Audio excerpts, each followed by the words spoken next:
I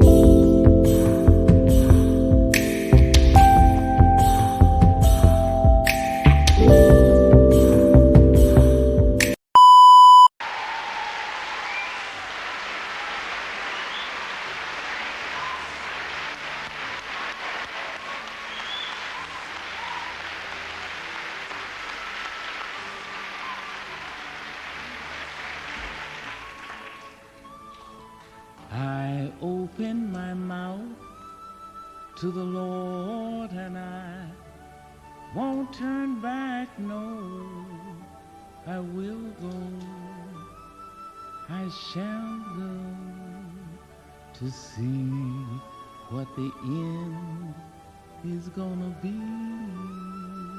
She does not know her beauty. She thinks her brown body has no glory.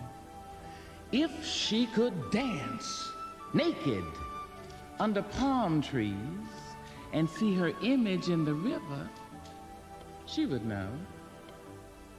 But there are no palm trees on the street, and dishwater gives back no images. So I open my mouth to the Lord and I won't turn back, no, I will go, I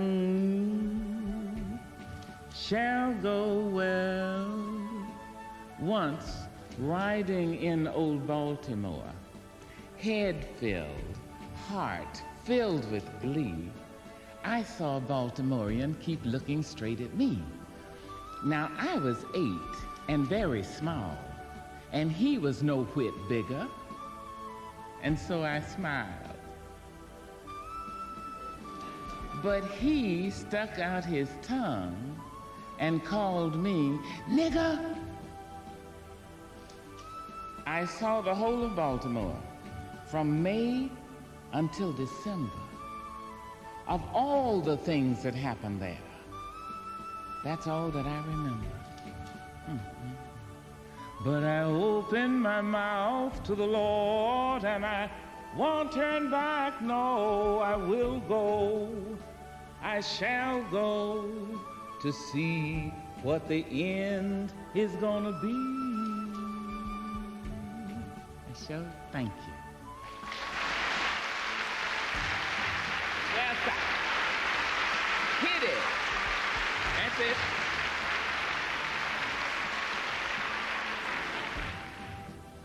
In sincerity and in seriousness, I know that a poetry reading seems, for the most part, like a pretty dull, really. People say, well, where are you going tonight? Well, I'm going to the Hippodrome, taking my chances. And other people say, I'm staying home with a friend, a good friend. And so when you say to somebody, I'm going to Lewisham to a poetry reading, people have got to say, oh. Poetry is asked to be magical, mystical, lyrical, and musical. Now, before I get into the written poetry, that is the published poetry, I'll just let you look at a couple of phrases from folk songs. There's a 19th century folk song in which a black man speaks of the woman he loves. He said, the woman I love is fat and chocolate to the bone. And every time she shakes, some skinny woman loses her home. Now that's poetry. There's a line, 19th century. This shred of the folk song found its way into Mr. W.C. Handy's 20th century blues, St. Louis blues. A black woman speaking of the man she loves. She said, he's blacker than midnight, teeth like flags of truce. He's the finest thing in the whole St. Louis. They say the blacker the berry, sweeter is the juice. That's poetry. And that's love poetry, too. Now, to look at the written poetry, I like to go to Miss Georgia Douglas Johnson. I love to talk about love, about all sorts of love, but not mush. I mean sentimentality to love, romantic love, agape love, sensual love, familial love, and self-love. So I hope you brought everything you need, because for the next 4 or 5 hours, I just thought, I would stick to it. Miss Georgia Douglas Johnson, who wrote, I want to die while you love me, while yet you hold me fair, while laughter lies upon my lips and lights are in my hair, yes.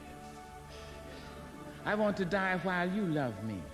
Who would care to live till love had nothing more to ask and nothing more to give? No, I want to die while you love me and bear to that still bed your kisses, turbulent, unspent, to warm me while I'm dead. James Weldon Johnson, writing in 1916, wrote, the glory of the day was in her face. The beauty of the night was in her eyes. And over all her loveliness, the grace of morning, blushing in the early sky. And it seemed like to me that everything was wrong. Seemed like to me the birds done lost their song. Seemed like to me the days are just twice as long since she went away. Seemed like to me I just can't help but sigh. Seemed like to me my throat keeps getting dry. Seemed like to me a tear stay in my eye since she went away. See, the glory of the day was in her face. In her face. In her face. James Weldon Johnson. Paul Laurence Dunbar, writing in 1892, wrote a poem called A Negro Love Song. Mr. Dunbar puts the poem in a man's voice, but this is a woman's poem. The refrain in the poem is, jump back, honey, jump back. Seen my lady home last night, jump back, honey, jump back. Held her hand and squeezed it tight, jump back, honey, jump back. I heard her sigh, that little sigh, saw that light gleam in her eye, saw a smile go flitting by. I said, jump back, honey, jump back. Hey, the mockingbird was singing, fine, jump back, honey, jump back. And my heart was beating so that when I reached my lady's door, I just couldn't bear to go. So I put my arms around her waist.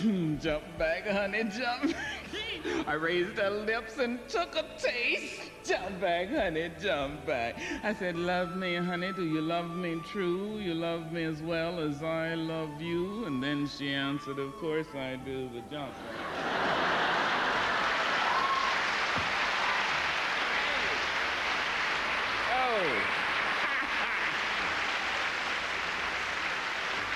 Love poetry. The books are filled with the love poetry, the Black American love poetry. I mean, from the 19th and the 20th centuries. There's a poem Nikki Giovanni wrote, a love poem, romantic. It says, one of these days, you're going to walk in this house, and I'm going to be wearing that long African gown. And you, not noticing me at all, will say, the problem in this country, and I'm going to be taking that gown off and licking your arm. You will go on as you always do. What we ought to do about the struggle, and I will be unbuckling your belt and taking down your pants. You, not noticing me at all, will say, I want to talk to the brothers. I've got to talk to the... And then you will notice your state of undress. And knowing you, you will probably turn to me and say, hey, Nikki, But isn't this counter-revolutionary? To look at love, though, all the versions of love, there is the need to see, well, love for what might seem to be unlovable. You all know that black Americans for centuries were obliged to laugh when they weren't tickled and to scratch when they didn't itch. And those gestures have come down to us as Uncle Tommy. However, I believe people live in direct relation to the heroes and sheroes they have, always and in all ways. And I don't think we often enough stop to wonder, how did that black man feel when his throat would start to ache? And every person in this auditorium knows that feeling. When you must cry, but you won't. And you hold yourself, and then these muscles get sore. Each time that black man had to say, "Yes, sir, boss, you're right, I must be stupid, yes, sir," so he could make enough money so he could go home and feed somebody. Or that black woman who said, "No, ma'am, Miss Ann, you didn't hurt me when you slapped me. I ain't tender-hearted, sure ain't, no, ma'am." So she could make enough money so she could go home and send somebody to school. I think that we live in direct relation to the heroes and sheroes we have. And sometime at some place inside our hearts, we've got to say thank you. Because I don't know about any of you, but I wouldn't be here this evening had those people not been successful in the humiliating employment of those humiliating ploys. Yes, sir. So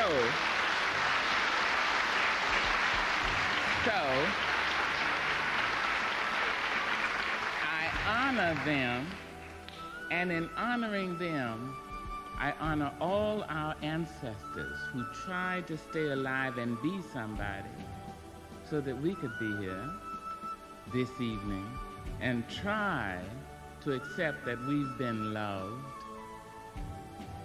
each of us, maybe by somebody 3 generations ago who never even thought what name you would carry, that they paid for you already.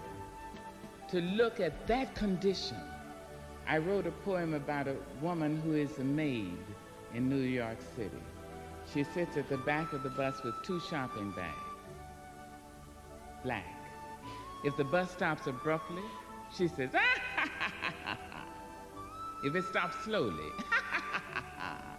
picks up somebody, misses somebody.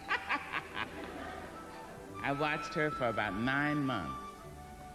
And I thought, if you don't know black features, you may think that woman is laughing. She wasn't laughing. She was simply extending her lips and making a sound.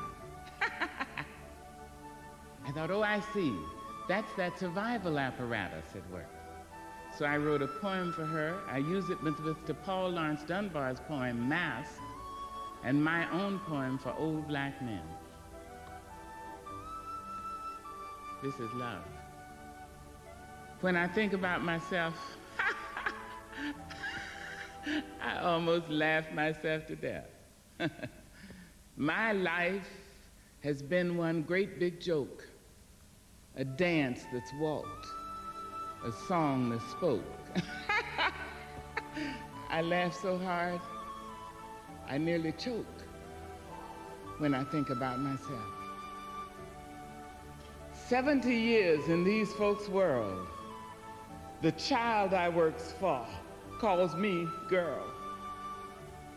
I say, yes, ma'am, for working sake. I'm too proud to bend and too poor to break, so I laugh until my stomach aches when I think about myself. My folks can make me split my side. I laughed so hard, I nearly died. The tales they tell sound just like lying. They grow the fruit, I eat the rind. I laugh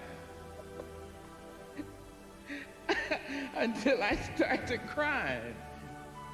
when I think about myself and my folks and the little children. But we wear the mask that grins and lies. It shades our cheeks and hides our eyes. This debt we pay to human guile. With torn and bleeding hearts, we smile and mouth with myriad subtleties. Why should the world be overwise in counting all our tears and sighs? Nay, let them only see us while we wear the mask. We smile, but oh my God, our tears to thee from tortured souls arise. Oh, we sing, hey, baby, hey, baby, hey, baby, hey, baby. The clay is vile beneath our feet, and long the mile.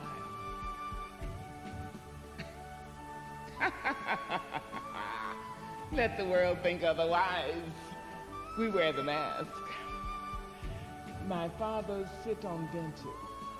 Their flesh pound every plank. The slats leave dents of darkness deep in their withered flank, and they nod like broken candles, all waxed and burnt profound. They say, but baby, it was our submission, and that made your world go round. There in those pleated faces, I see the auction block, the chains and slavery's coffles, the whip and lash and stock. My father speaking voices that shred my fact and sound. They say, but sugar, it was our submission that made your world go round. They laughed to shield their crime. They shuffled through their dreams. They stepped and fetched a country and wrote the blues in screams. I understand their meaning. It could and did derive from living on the ledge of death. They kept my race alive by wearing a mask.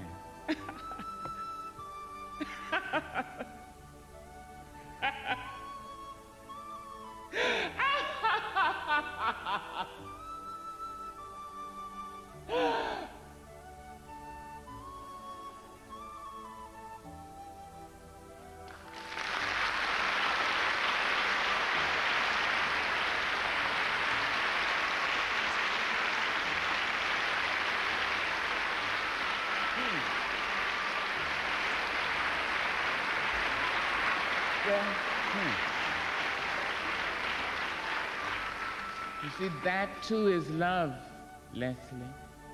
That is love. When any human being is willing to allow herself or himself to be seen at the most debased level, most demeaned, most dehumanized level, thinking that by doing so, he or she can assure the survival of yet another human being, that is love. Howbeit bitter, brutal, painful, that too is love. Now, to look at, well, self-love. I'm very keen about self-love, very. Well, because there's an African saying which is, be careful when a naked person offers you a shirt.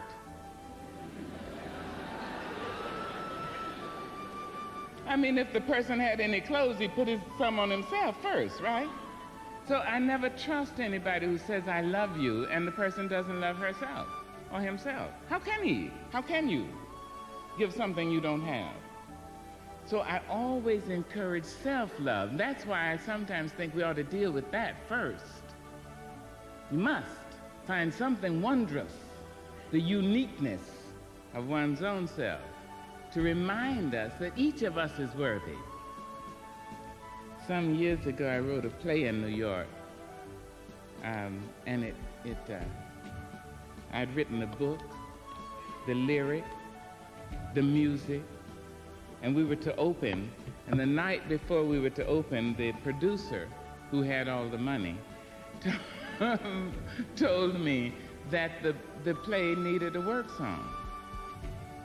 So there was no time to whimper or whine or even be cross. I just wrote a work song. I wanted to write about men and women working together because that to me is healthy. So I wrote, there ain't no pay beneath the sun, sweet as the rest when the job's well done. I was born to work up to my grave, but I was not born to be a slave. One more round, let's heave it down. One more round, let's heave it down. Papa drove steel, Mama stood guard. Never heard them holler 'cause the work was hard. They were burrowing to work. It goes on there, about 98 verses. Well, when I heard the professional singers sing it, I realized I had written a man's work song. I mean, I had simply put women in the lyrics. But it was the traditional tote that barge and a whack-tone boom and a jukebox and all that. And, you know, I don't knock that. It's just that I didn't mean to write a man's work song. I wanted a man and woman's work song. So I decided to try to write a woman's work song, looking at how fantastic we are. So I thought of that cliche that men may work from sun to sun if they can find jobs, but women's work is never done. So I wrote, I've got the children to tend, the clothes to mend, the floor to mop, the food to shop, then the chicken to fry, the baby to dry, I got company to feed, the garden to weed, I got the shirts to press, the tots to dress, the cane to be cut, I got to clean up this hut, then see about the sick, then the cotton to pick. Shine on me, sunshine. Rain on me, rain. Fall softly, dewdrops, and cool my brow again. Storm, blow me from here with your fiercest wind. Let me float across the sky till I can rest again, because I have got to see about those people's pools. No, I got to get to the school. No. Oh, I got to pick up the mail. No. I got to visit the jail. No. I got to get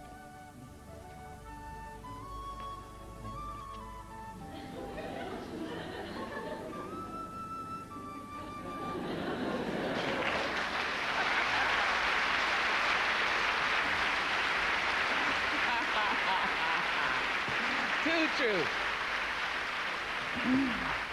This is a poem called Weekend Glory.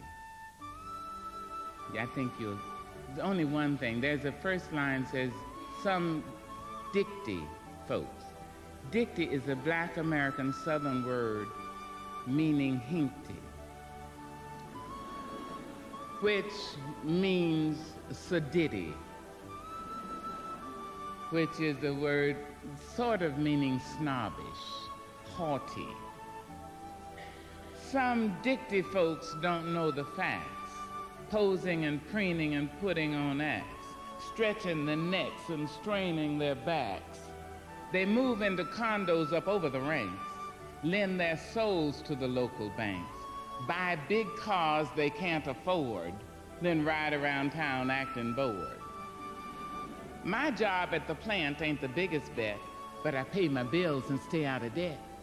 I get my hair done for my own self's sake, so I don't have to pick and I don't have to rake.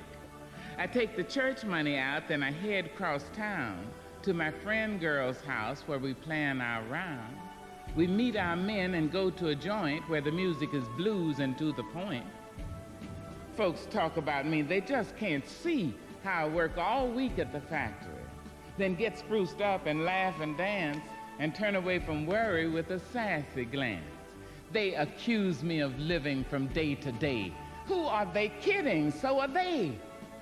My life ain't heaven, but it sure ain't hell. I'm not on top, but I call it swell if I'm able to work and get paid right and have the luck to be Black on a Saturday night. Hey!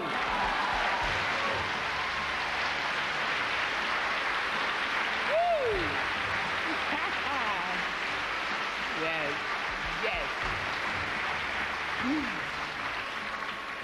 Self-love is very important. You got to look at yourself and like it. Now, I've written a poem for women because we are so phenomenal. Yes. Now, I wrote this poem for black women. I wrote it for Asian women. I wrote it for Hispanic women, Native American women. I wrote it for women in the kibbutzim of Israel and in Palestinian concentration camps. I wrote it for all women. We have not even begun to test our potential, but it's there. It's there. We have a wonderful promise. Now, I know that men are as phenomenal as women. I know that because I know that nature abhors imbalance. That's it. That's it. Like you, I have been told that 98% of all the species which have lived on this little blob of spit and sand are now extinct because they got out of balance. We are still here, which proves to me that we are in some balance. Men are as phenomenal as women. I will only say this to the men in the audience. You will have to write your own poem. That's it.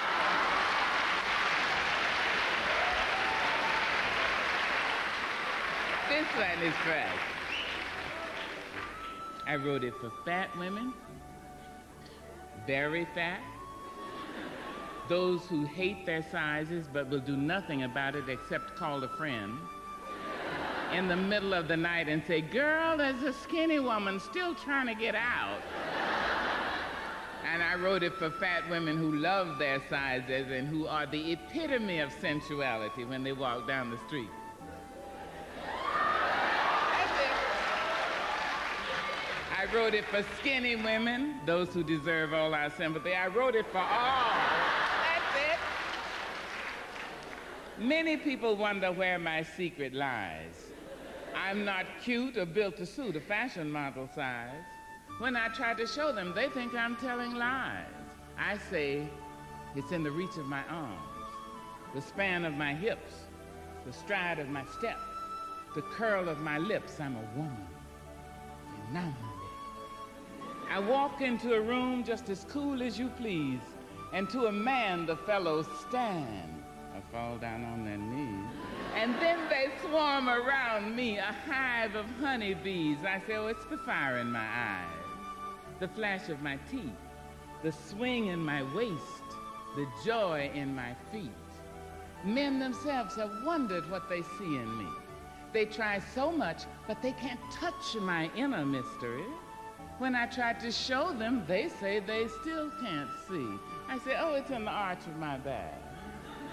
And now you understand just why my head's not bowed. I don't shout or jump about or have to talk too loud. When you see me walking, it ought to make you proud. I say it's in the click of my heels, the bend of my hair, the palm of my hands, the need for my care, because I'm a woman, phenomenally. Phenomenal woman. That's my mother and all your mothers.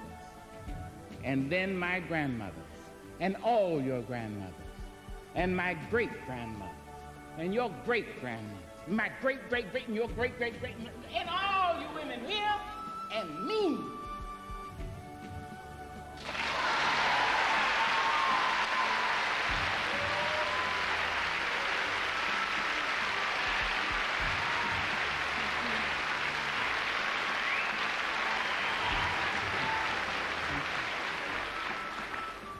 Okay, I started out with romantic love, and I think I will look at love, romantic love again. They went home and told their wives that never once in all their lives had they met a girl like me.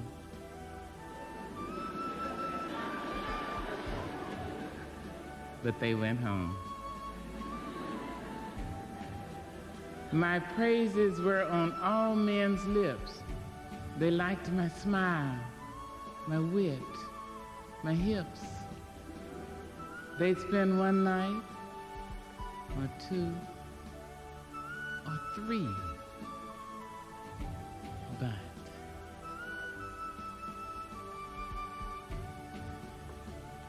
But well, I began to wonder, having written that, it's a little longer poem than that, but I began to wonder about some of the men, not any of the people in this audience. You know, I know that none of you all are doing that, but what was it that would make a man play so cavalierly with the lady's heart and other parts of the anatomy? I wonder, you know, what? So, now, you know, gentlemen, none of you, this is not signifying at all. No, sir, So I wrote another little poem, trying to look at it from the man's point of view. There's a long-legged girl in San Francisco by the Golden Gate. She said she'd give me all I wanted, but I just couldn't wait. I started to picking them up and laying them down, picking them up and laying them down, picking them up and laying them down and getting to the next town, baby.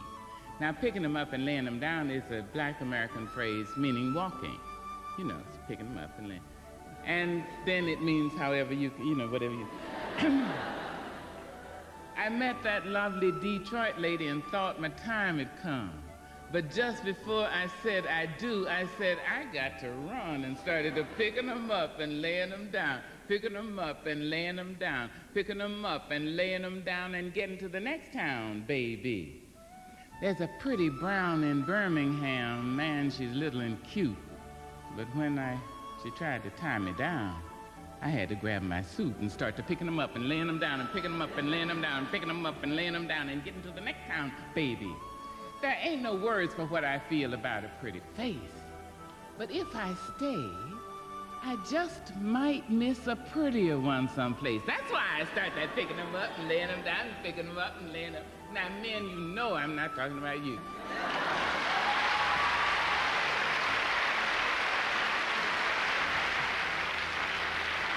Well, I thank you very much for your hospitality, which is truly Southern. Now, I know that Lewisham is South, but it's not quite North Carolina. But I really thank you, and I would remind you of a wonderful African saying, which is, the trouble for the thief is not how to steal the chief's bugle, but where to blow it. The issues which face us all are not just how to survive. Obviously, we are doing that somehow, but really how to thrive. Really thrive with some passion, some compassion, some humor, and some style. This poem is called And Still I Rise. Now, every person in this auditorium has gone to sleep one night or another, or gone to bed one night or another with fear or pain or loss or terror, unhappiness, grief, insecurity, and yet each of us has awakened, arisen, seen another human being and said, "Morning, how are you?" "Fine, thanks, and you?"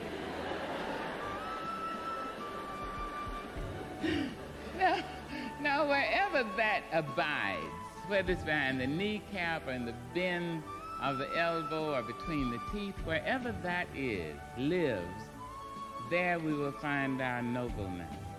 Not nobility, I think that's a pompous word, but the nobleness of the human spirit, that we rise. You may write me down in history with your bitter, twisted lies. You may trod me in the very dirt, but still like dust, I'll rise. Does my sassiness upset you?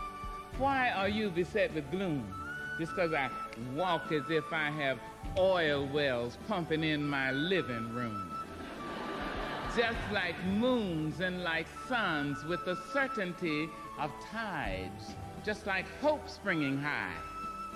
Still I rise. Did you want to see me broken, bowed head and lowered eyes, shoulders falling down like teardrops, weakened by my soulful cries? Does my sassiness upset you? Don't take it so hard just because I laugh, as if I have gold mines digging in my own backyard. You can shoot me with your words, you can cut me with your lies, you can kill me with your hatefulness, but just like life, I rise. Does my sexiness offend you? Oh. Does it come as a surprise that I dance? As if I have diamonds at the meeting of my thighs. Out of the huts of history's shame I rise. Up from a past rooted in pain I rise. A black ocean leaping and wide, welling and swelling and bearing in the tide. Leaving behind nights of terror and fear I rise. Into a daybreak miraculously clear I rise, bringing the gifts that my ancestors gave. I am the hope and the dream of the slave. And so, wow. There I go.